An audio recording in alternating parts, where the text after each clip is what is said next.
loses and is ordered to pay $35 million in damages.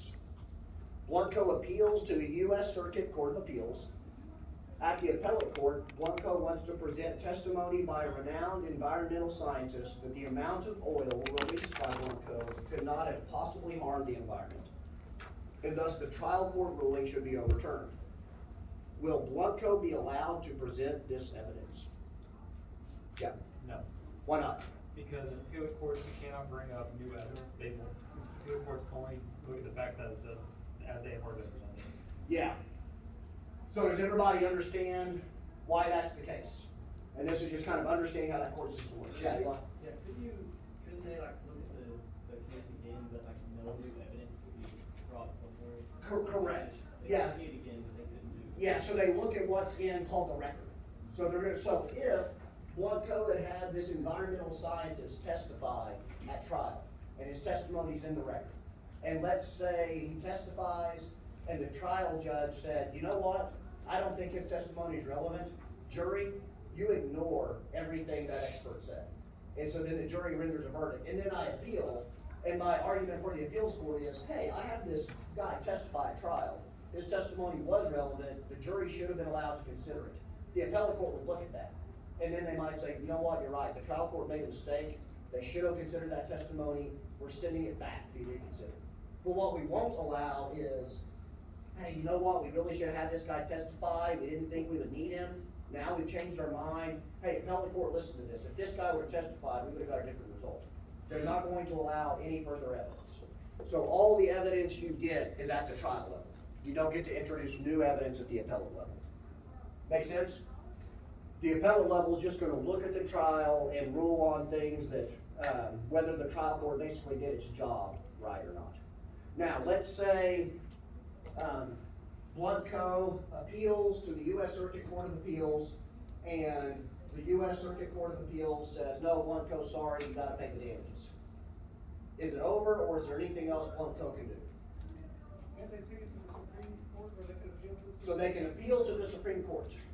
Do they automatically get to appeal to the Supreme Court? No. No.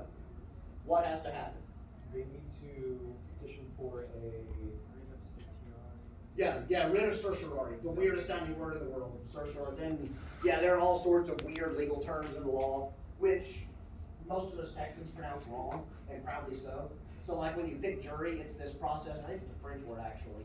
I think it's supposed to be pronounced voir dire, it's V-O-I-R-D-I-R-E. And every Texas lawyer, doesn't matter how much they're getting paid in court, and every Texas judge is gonna say voir dire. Well, we're having voir dire, and we proudly say that, and if you identify yourself as a Yankee, if you come into court and you're like, oh, it's time for voir dire, you're gonna be embarrassed. And we wear like cowboy boots to court too. So yeah, certiorari, it sounds like you're slurring when you say it. And so yeah, certiorari is basically, I filed one with the Supreme Court when I was in practice, not surprisingly, got rejected, because they reject like 99% of them. But yeah, you make a case to the Supreme Court, this is an important case and you need to hear it. And then they look at all those, and they hear the ones they want, and the ones they don't want to hear, they toss out. So you can appeal to the Supreme Court, but it's not automatic. That intermediate court of appeals is an automatic appeal. Make sense? Okay. Yes, sir. On that, is there any downside to appealing? Like if you just ever get a case that you just don't like the answer to, would you automatically go ahead and try and appeal it to the Supreme Court? To the Supreme Court, probably. There can be a downside of appealing to the appellate court, because let's say you win your case and you're awarded, we'll talk about damages later in torts, but let's say you get $25,000 in compensatory damages and you wanted an additional $10 million in punitive damages, but the trial court said, no, you're not allowed punitive damages for this claim. And punitive damages are damages just to punish the other party for what they did. And then you appeal, there's always a chance the appellate court might say, no, you don't get punitive damages, and you know what, you shouldn't have got compensatory damages anyway, so we're throwing your whole case out. So yeah, there are times where, in fact, what happens a lot is you get a damage award at trial court, the parties are worried about what might happen on appeal, and if it's a big business dispute, it usually gets settled. They settle it and they pay some damage amount because it's expensive to appeal and bad things can happen. Yeah, so you don't just always automatically appeal. And I guess the other downside, we'll talk about this throughout the course rather than practical terms, is lawyers are really expensive. And lawyers that practice for the Supreme Court are really expensive. Except me, like I'm licensed to practice for the Supreme Court, but you would not want me doing it. Like really good lawyers that are frequently in front of the Supreme Court, they cost you like over $1,000 an hour. And so there's always that expense thing too. Okay, so now let's get into the more challenging stuff. Explain the difference between subject matter jurisdiction and personal jurisdiction. See, somebody from this side of the room. And don't be afraid if you get it wrong. You're gonna get a lot of things wrong, and that's okay. I promise I won't mock you or anything. Yeah? Does subject matter have to do with what has happened and, personal has to do with who is involved in it? Yes. Yeah, exactly right. So the concept of jurisdiction, like broadly, what does that mean? Power. Yeah, the power of the court. So think about it like, gosh, all my references are gonna be so old because I'm becoming an old man. But like if you've ever watched a Western, and it's like, or like a crime drama, you know, when they're chasing the gangsters or whatever, and they like get across state lines, and it's like, oh, you don't have any jurisdiction anymore. It's because the U.S. is 50 different sovereigns, right, of these states. And so like state police of Texas don't have jurisdiction in Oklahoma. The Texas Hypo can't like go arrest you in Oklahoma. It has to be an Oklahoma cop. That's the idea of jurisdiction. The power that sovereign has to exert. And so yeah, courts have power as well. And so the jurisdiction is the question of, can that court hear your dispute? And, is it Inston? Andrews, okay. So, yeah, Andrew's right. Subject matter jurisdiction is, does that court have jurisdiction over this type of dispute? Is it we're not concerned about the parties, we're concerned about the nature of the dispute. Personal jurisdiction is, does that court have power over these individuals? Does it have the right to rule over this dispute with these people? And there are different rules for each. And a court has to have both, right? If I'm gonna sue Andrew in court, in order for that court to rule, to give a binding judgment, it has to have a trial there. It has to have subject matter jurisdiction over the dispute we have, and then personal jurisdiction over him and over me. And why is personal jurisdiction over the plaintiff, the person filing the lawsuit, an easy question? Because that's established as soon as the lawsuit is. Yeah, but by virtue of the fact that I filed a lawsuit there, I am voluntarily consenting to personal jurisdiction. So even though I'm not a resident of Alaska, if I sue Andrew, and let's say he's an Alaskan resident, and I sue him in Alaska, and then I get there and I'm like, oh crap, Alaska's inconvenient. Man, it sure is expensive to get up here. I didn't realize it's so cold. And then I file a pleading with the court. I'm like, hey, you don't have personal jurisdiction over me. I'm a Texas resident. Like, what are you smoking? You filed the complaint, idiot. Like, yes, we have jurisdiction over you because you voluntarily came to our court and said you get that jurisdiction. Now, if I sue him in Alaska and he's never set foot in Alaska, now we have a different question because he hasn't voluntarily consented to being sued in Alaska. Make sense? Yeah. Well, in a case like that, adding to that example, if the person being sued has some kind of connection to Alaska, wouldn't state law statute start? Yes, it would. Yeah. Yeah. So we're assuming in this example, we'll go over some examples of that. Yeah. Let's say Andrew has, I sue him in Alaska, and he's never set foot in Alaska, has never done business in Alaska, doesn't own property in Alaska, just no connection to Alaska. There's going to be no jurisdiction at all. There could be ways, as a Texas resident, he has interacted with Alaska where they would. Yeah, and we'll look at some examples of that. Any questions about subject matter and personal jurisdiction? All of that makes sense? And again, don't ever hesitate to ask questions. That's how we'll learn these things. And if you're wondering about it, other people probably are too. All right, so now let's get into some of the things Connor was bringing up. So we have Kevin, who's a resident of Texas. He's been awarded a U.S. patent under the federal patent law statute for a computer processor that he invented. And we have Sally, who's also a resident of Texas. She copies Kevin's patented design for a computer processor she is using for personal reasons. And so Kevin sues her for patent infringement in federal court in Texas, alleging $35,000 of damages. Will the federal court have subject matter jurisdiction over the dispute? So let's stop there before we move on to personal jurisdiction and just focus on subject matter. We'll have subject matter jurisdiction. Somebody over here on this side, take a stab at it. What do you think? Yes. I think they will have subject matter jurisdiction because it's a copyrighted Well, patent, yeah, but federal patent law, we had talked about it briefly in the text, we'll talk about it more later on, but yeah, patent's done at the federal level. So what type of jurisdiction would that be?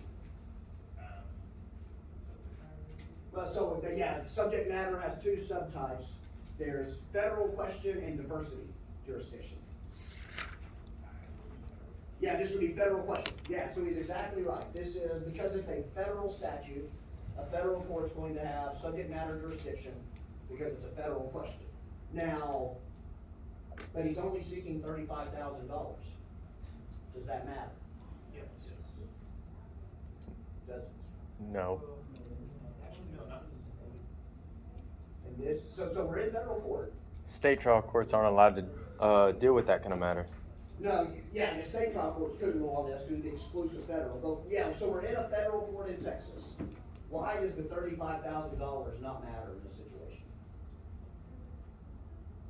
Well, because it's federal. Even if it's non-exclusive federal, it still wouldn't matter. So remember our two types of subject matter jurisdiction for a federal court.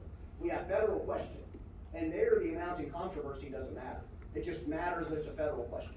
By virtue of it being a federal question, a federal court will have jurisdiction. Now, if it's a state law matter, that's where the amount in controversy matters. That's diversity jurisdiction. And why can we not have diversity jurisdiction? It doesn't see that. Because they're both of them are Two Texas, yeah. So we do residency by state level, so we have two, so we don't have diversity of citizenship.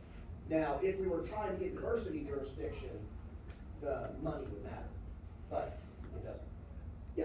And if there's diversity jurisdiction, it would automatically be federal jurisdiction, or would that be? So, yeah, so diversity jurisdiction gets you federal if you want it, but you don't have to be in federal court. Yeah. So, you know, as it talks about the text, state courts are courts of general jurisdiction typically. So like if it's a diversity case, you would have your option of, I could either sue you in state trial court or sue in federal court. You would have your option of where you want to sue.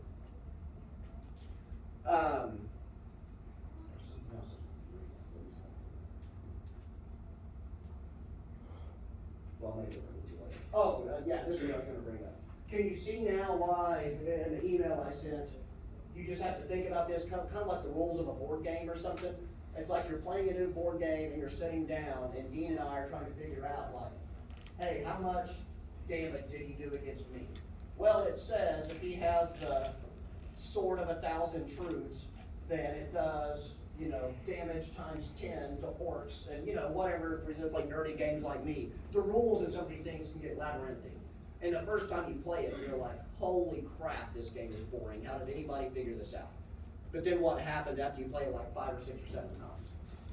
The rules just come to you like that and you're barely even consulting the rule book. So that's very much like this. You gotta read through it and then reference back to those rules because it's new to you and just tick through the rules to get to the decision. Make sense? All right, personal jurisdiction. Will the federal court have personal jurisdiction over these parties? Can we assume that a proper summons has been filed to the defendant? Yes, yeah. In any of the cases where it doesn't say otherwise, yeah. Then I would believe that personal jurisdiction has been. Yeah, because here they're both, what state are they residents of? Texas. And where does the court sit? Texas, so it's gonna have jurisdiction over Texas residents, yeah. Does it matter where in Texas they are? Like if one's in El Paso and It's the state board. Yeah. And it's the matter. So, for purposes of jurisdiction, state or federal, either way, no, it doesn't matter. We'll talk about venue in a little bit, it does matter for that.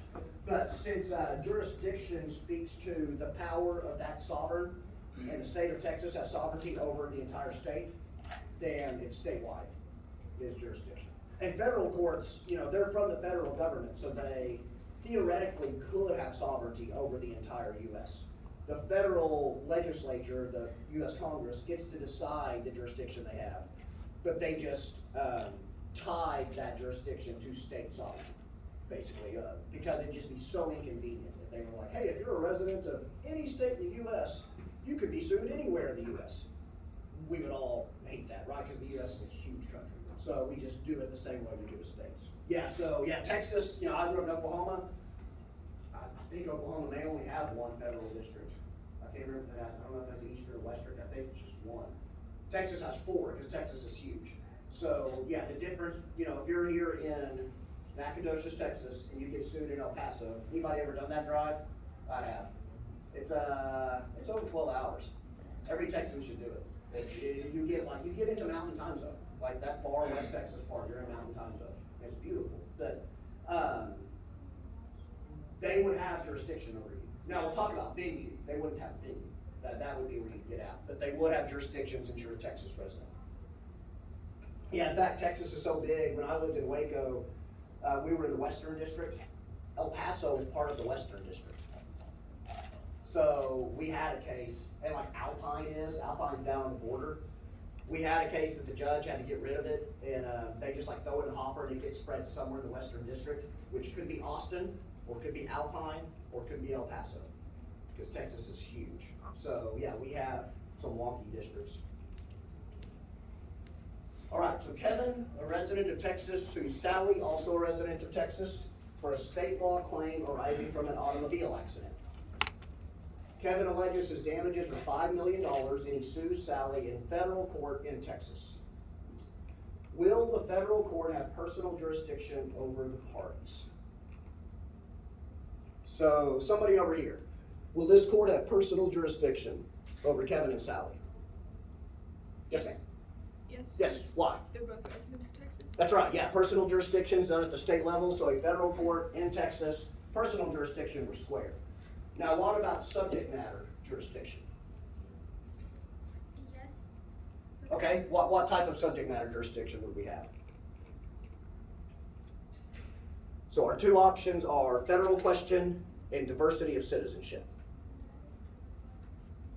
Do we have a federal question?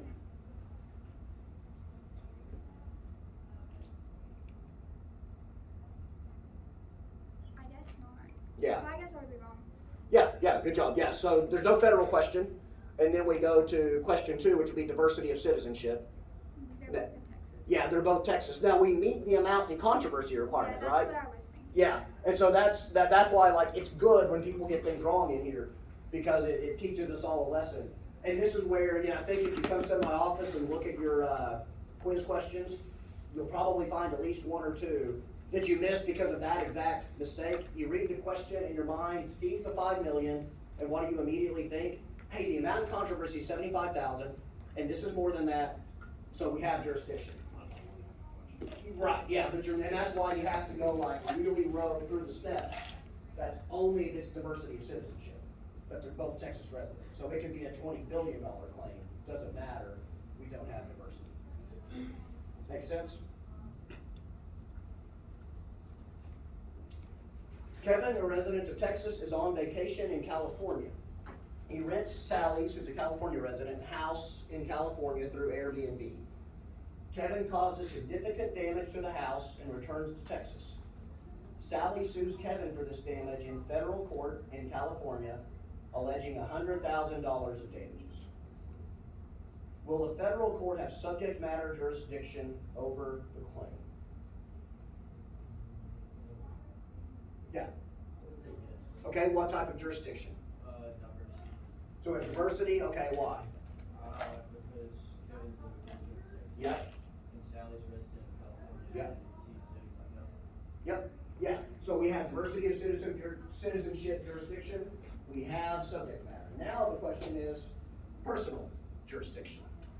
And if so, what type? So somebody who hasn't commented here in the middle, or Oscar, what?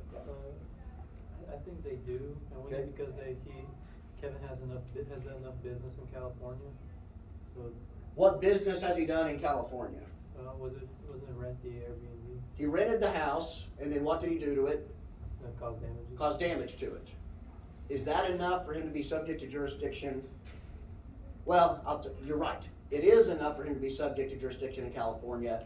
Why and what type of personal jurisdiction will this be? The long arm. So it's gonna be a long arm, and then under long arm, we have general and specific. It'd be general. It wouldn't be general, this would be specific. So let's kind of walk, so we can go pretty deep on these. So Oscar's right, we have personal jurisdiction, and what we focus on for personal jurisdiction for the long arm thing, and we know we have to do long arm, right, because he's not in California. He destroyed something in California and then he removed it, he left. So now he's in Texas, and if that court wants to get jurisdiction over him, we're gonna have to do the long arm statute thing. And that generally revolves around this idea of minimum contacts. It's just a basic fairness question of, did this person have enough contact in the state of California that it is fair to hail them into court in the state of California? And there are two ways that could happen.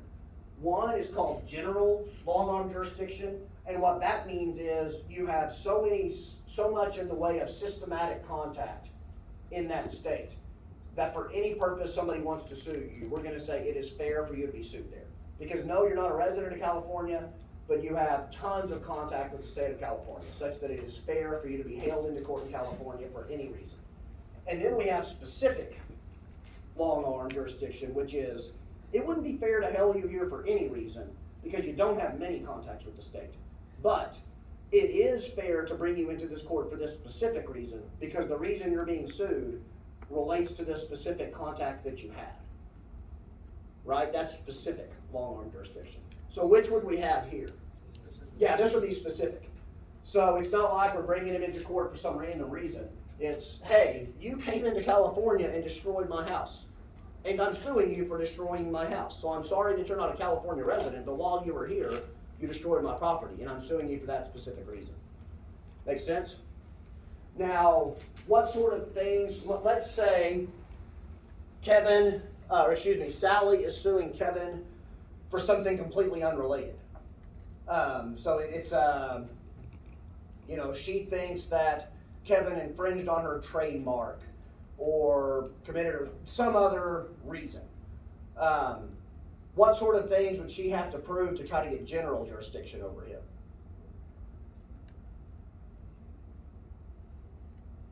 That he has some sort of consistent contact with the state. Yeah, right, think about what that might be. Let's say he's a Texas resident, but he owns multiple businesses in California.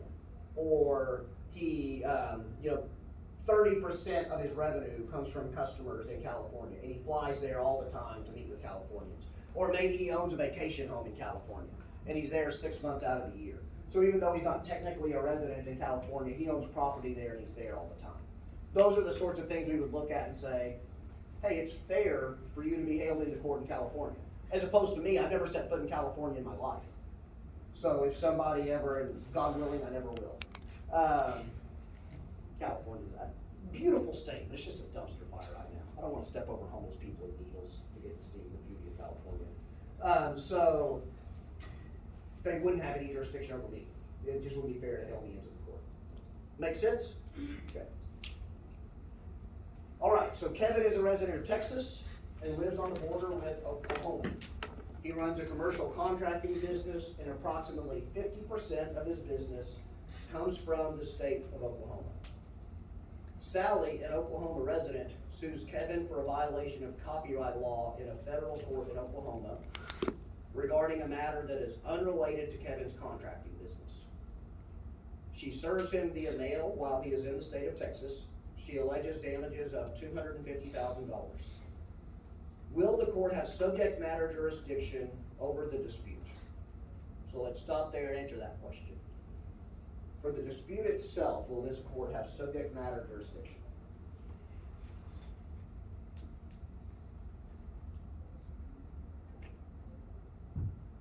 Yes, sir.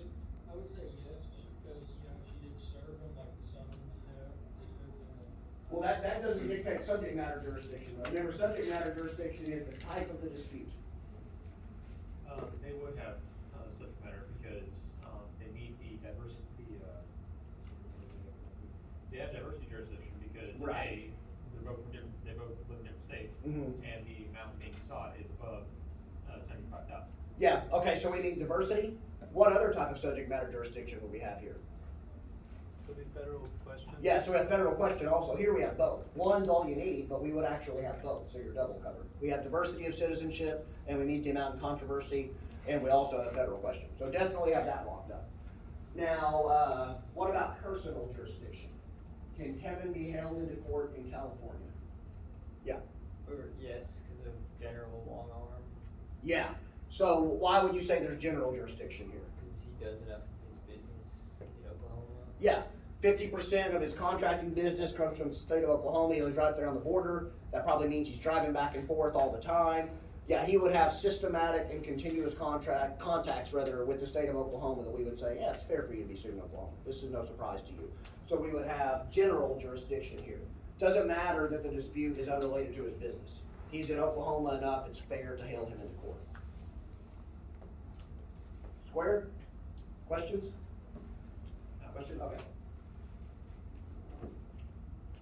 All right, so now our next level is venue. So somebody, and don't worry about being just super precise, just commonsensically, somebody asked you, what's the difference between jurisdiction and venue? Yes, sir. Jurisdiction is whether they have the power to hear the case. Mhm. And Yeah, exactly right. So a court can have jurisdiction, but it may not be a proper venue for that case. So venue has to do with this particular place. In spite of the fact that you would have jurisdiction from like a due process standpoint to hear this dispute, is it the right place to be having this dispute? Does it make sense? And it kind of is a common sense sort of thing. Does it make sense that this would be the type of place to that we would allow to have venue? And just to prove to you that this class isn't about like memorization, I don't have all the venue rules memorized, so to make sure I don't answer any of these wrong, like I sketched out notes ahead of time, like, and this is how I would do it. You'll have to memorize some things for the test, but if after the test, you kind of flush it, that's fine. You can always look these things up. What matters is we understand how it works. All right, so Kevin's a resident of Texas, and he resides in the Northern District of Texas. He sues Sally, Tammy, and Rachel for violation of a federal statute. Sally and Tammy reside in the Western District of Texas. Rachel resides in the Southern District of Texas. The violation of the statute which gave rise to the lawsuit occurred in the Eastern District of Texas.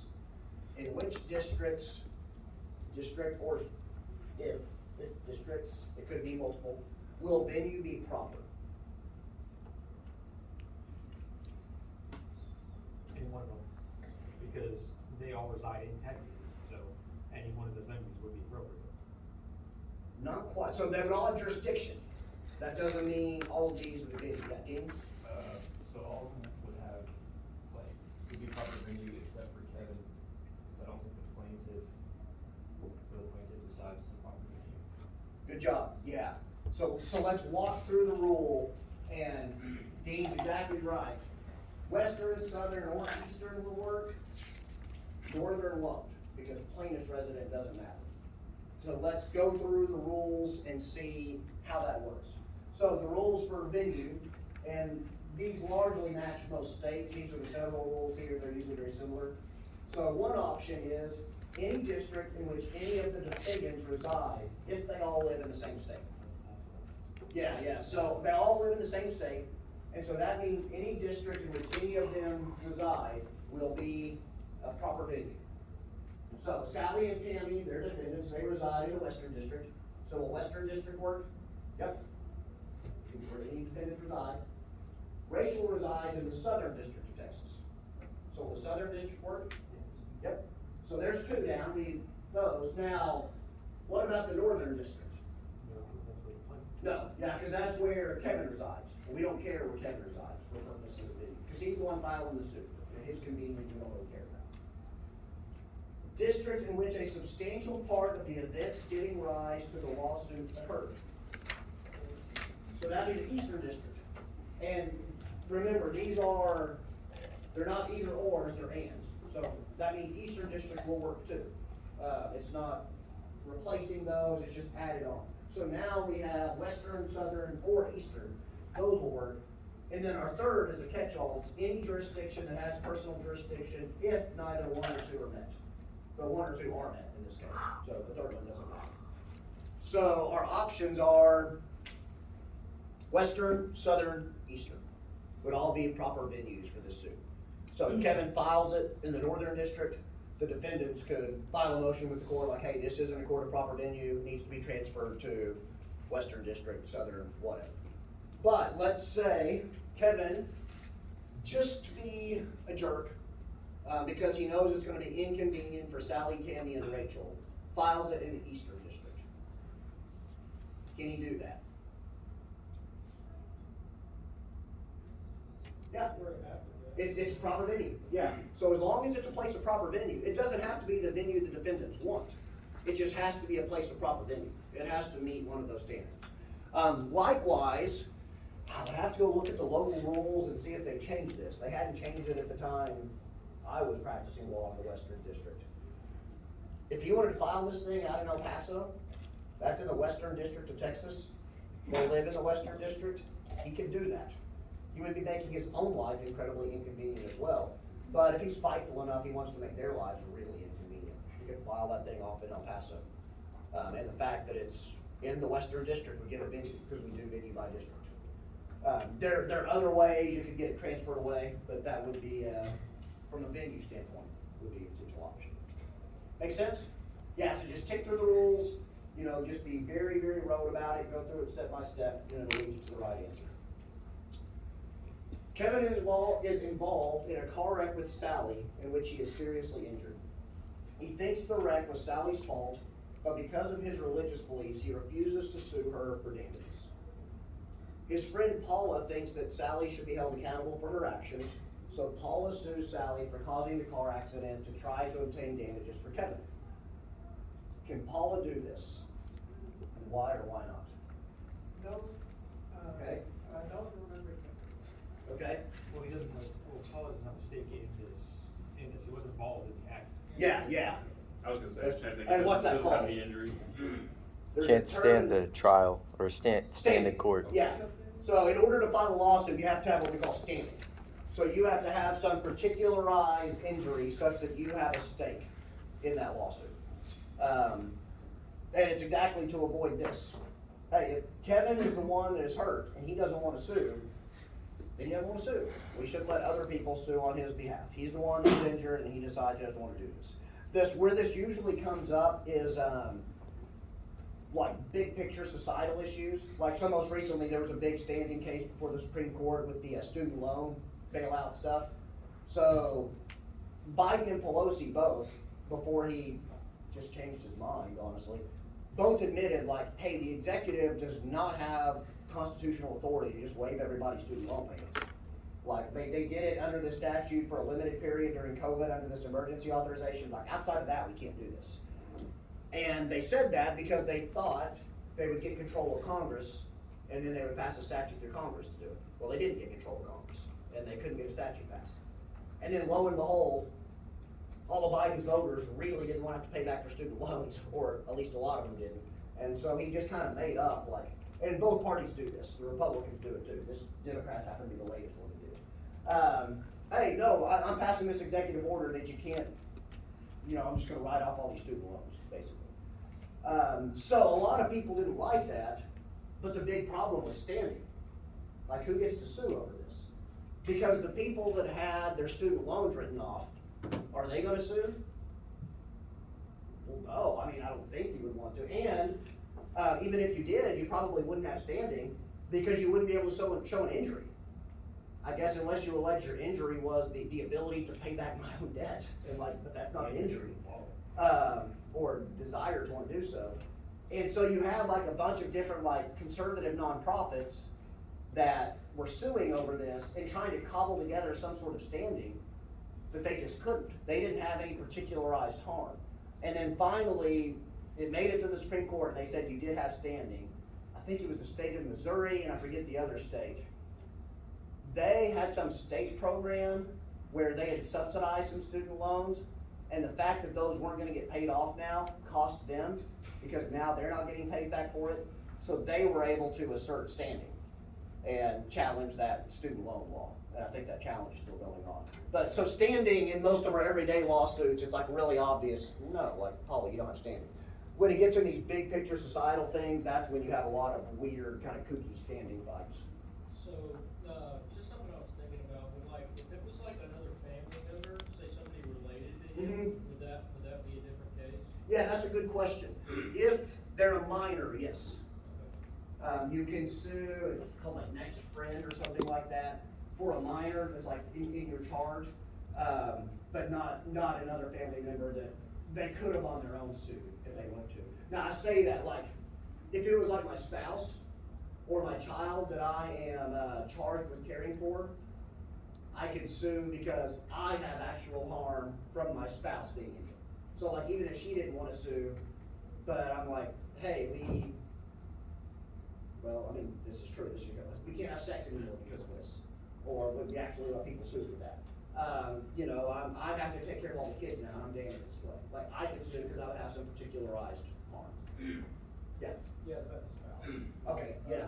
Let's say, a husband gets hurt, and like can't work anymore, Mhm. so that causes a wife to have to like, go to work and really shoulder a lot of bills. Yeah.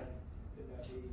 Yeah, you bet. Yeah, so now you can't double recover, and so like usually the husband's gonna sue, and he's gonna sue and say, yeah, like my future earnings would have been this, this, and this, and you'll have an economist testify to that, and we'll talk about this in the torts chapter in more detail. But then the wife, if she has some additional damages, yeah, like now, I have to take care of the kids all the time, or we had to hire a nanny because like, while I'm working, there's nobody to take care of the kids, and I've gotta shuttle them around. She could have her own damages in there. And again, though, I find this hilarious. Students usually don't find it as hilarious as I do. But there are these types of damages called loss of consortium, which literally are like loss of the relationship, which is typically sex. And the testimony is hilarious because you're trying to gen up like as much money as you can, right? And so let's say I get like hit by a 18-wheeler and I'm paralyzed from the waist down. If we want to get a lot of money at trial, my wife's gonna go up there and testify, the lawyer's gonna be like, so what was sex like? It was incredible. He's a stallion. I mean, it was like, every night I was begging for it. Like, you'll hear this stuff at trial, it's like, you're almost rolling your eyes at like, yeah, I doubt it. They've been married for 20 years, but you're always trying to like hand it up to be like, man, this was a huge loss, and man, I just don't want to do it myself. So yeah, you would have some standing for those sorts of damages, mental anguish, that sort of thing. Any other questions? All right, so yeah, and so this is the first time I'm teaching this class face-to-face with this new text. So there's going to be some class periods, look like this will be one where we'll get done early. I'm still learning the timing. There's going to be others where we're going to make it like 3/4 of the way through and then have to carry it over, and I may have to adjust some quiz dates. Really quickly before we let go today, we'll probably still be done a little bit early if you don't have any more questions. Everything in this class we chose to put into this text because it is actually really useful knowledge that will help you be a better professional and help you in navigating society.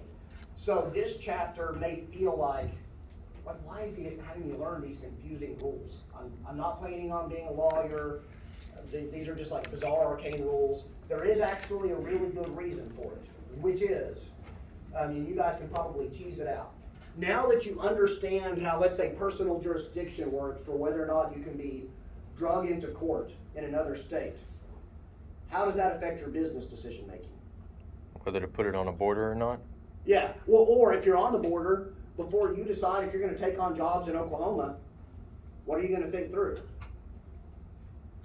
Well, hey, am I willing to go get sued in Oklahoma?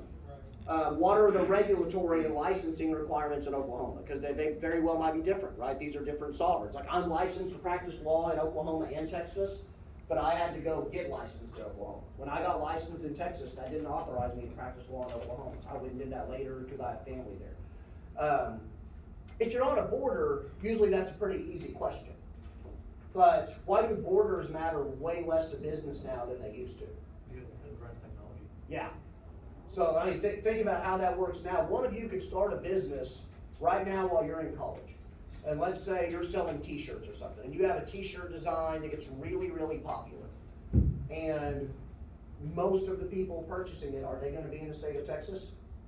Not necessarily. If it's like an SFA shirt, probably. Yeah. But if it is, just some cultural thing that takes off, like I still never heard the song, but apparently there's some song by some random guy in West Virginia that's like at the top of the Billboard charts. Like stuff like that happens now. So like one of you could come up with some t-shirt design and say it says Biden's a dick or something, I don't know. And like people find it hilarious and it's just, everybody's buying it. What is gonna happen if you sell that thing across the United States? Well, now they have, Yeah, if it's a t-shirt, you're not too worried because let's say Nicole is a Montana resident and she buys it from Connor. What's the likelihood that t-shirt is going to create tort liability of any kind? But pretty low. Yeah, like a t-shirt's not like dangerous. She's not gonna like be wearing it and like, oh, my skin burns. Like, you know, probably not anything weird like that's gonna happen. But if you're selling something that could be a copyright infringement, could be dangerous, it helps you make decisions about, before you expand, understand the consequences of that expansion. Before you decide you're gonna take on like a whole bunch of customers from another state, depending on what you're doing, if you know these jurisdiction rules, you can sit down and think, okay, what is it, you know, how much does a lawyer in California cost? And what's the likelihood we're gonna get sued? And do I really wanna go fight lawsuits in California? Because if you voluntarily stay out of that state, and we did this with the company I worked for, we kind of picked and chose the states we wanted to be involved in based upon those state laws as well as how onerous it was gonna be to be sued there. Because that can get really, really expensive. And if we were I practiced in finance, there's a lot of lawsuits in finance because when you're selling people investments, you can tell them over and over and over again, there's a risk of losing your money, there's a risk of losing your money, nothing's guaranteed, you might lose your money. And we did that, and I had them initial in various places. Nevertheless, if Michaela loses her money in my investment, who is she gonna blame? Me, yeah. And she's gonna be like, I didn't see those disclosures. You told me this was guaranteed, and she's gonna sue us for fraud. And so before we went into a state where, you know, usually our minimum investment was about $1 million or so, we wanted to really think about, do we wanna go get sued in this state? Is it worth it? So these are like very practical rules. You gotta, you know, the US is a big country. And when you expand, you need to think about it logically, and so make sure you know those rules are going into the state. Before I let you guys loose, any questions at all about anything in the chapter? Was it confusing, that you didn't understand? Yes? What are the two different types of personal jurisdiction? So that's the general and specific? Is that, are the general and specific both under long arm jurisdiction? Yes, yeah. They are? Yeah. Yeah, so if you look through the text, it doesn't highlight it, but it talks about the long arm jurisdiction, and then it says that you can break down to two categories: general, which is you have so many contacts, you can be sued in that state for any reason, and specific, which is you don't have many contacts, but you're being sued for the contact you do have. So in the book it says under general long arm jurisdiction that it says vacation is listed under one of those. It says like if you own a vacation home. Ah. Yeah, so, or like if you went there all the time, like you're constantly going there, so it's almost like your second home. But yeah, not like you happen to go on vacation there once. So if it's only once or twice and you almost never go into the state, they can pull you in with specific? Only on specific, yeah. So like if while, like I went to Florida for vacation last year. If while I was there, I was in a car wreck, I could be sued for that car wreck. With specific? With specific. But the fact that I was, just happened to be there on vacation, somebody couldn't sue me for something completely unrelated to that in the state of Florida. Because they wouldn't have general jurisdiction over me, because I don't have continuing. It has to be related to the car incident. Correct, for specific, yeah. Any other questions? All right, again, this is a rare gift when I keep it that early, so you're welcome. I'll see you guys on Tuesday. Remember, look at the schedule closely. You got more quizzes coming up, so make sure you stay on top of those. And good luck.